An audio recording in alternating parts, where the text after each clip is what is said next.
మోదీ గుంటూరు పర్యటనలో భాగంగా ఇప్పుడే గన్నవరం ఎయిర్పోర్టుకు చేరుకున్నారు. ఆ పార్టీ కార్యకర్తలు, నేతలు మోదీకి ఘన స్వాగతం పలుకుతున్నారు. ఆ దృశ్యాలను ఇప్పుడు లైవ్ లో చూస్తున్నాం. మరి కాసేపట్లో సభ జరిగే ప్రాంగణానికి చేరుకోబోతున్నారు మోదీ.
ఏపీకి కేంద్ర ప్రభుత్వం ఏం చేసింది, ఎన్ని నిధులను కేటాయించింది అనే అంశాలను ప్రజలకు తెలియజేసే ఉద్దేశంతో సభకు రాబోతున్నారు మోదీ.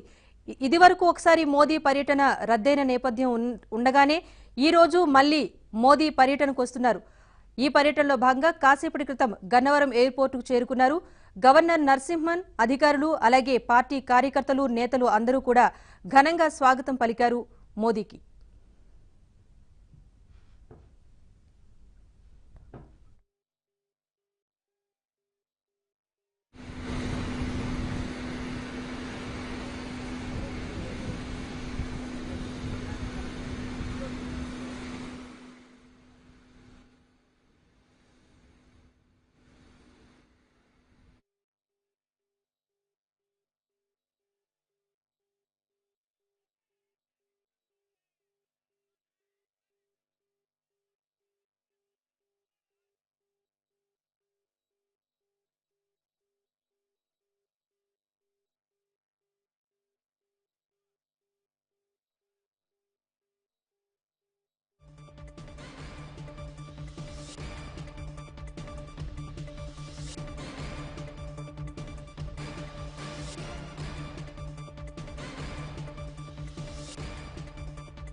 ప్రధాని నరేంద్ర మోదీ గుంటూరు పర్యటనకు నిరసనగా విజయవాడ బెంచ్ సర్కిల్లో తెలుగు యువత ఆధ్వర్యంలో పెద్ద ఎత్తున నిరసన కార్యక్రమం చేపట్టారు. ఈ కార్యక్రమానికి మంత్రి ఉమామహేశ్వరరావుతో పాటు తెలుగు యువత అధ్యక్షుడు అవినాష్ హాజరయ్యారు. మరిన్ని వివరాలు మా ప్రతినిధి గయాజ్ అందిస్తారు.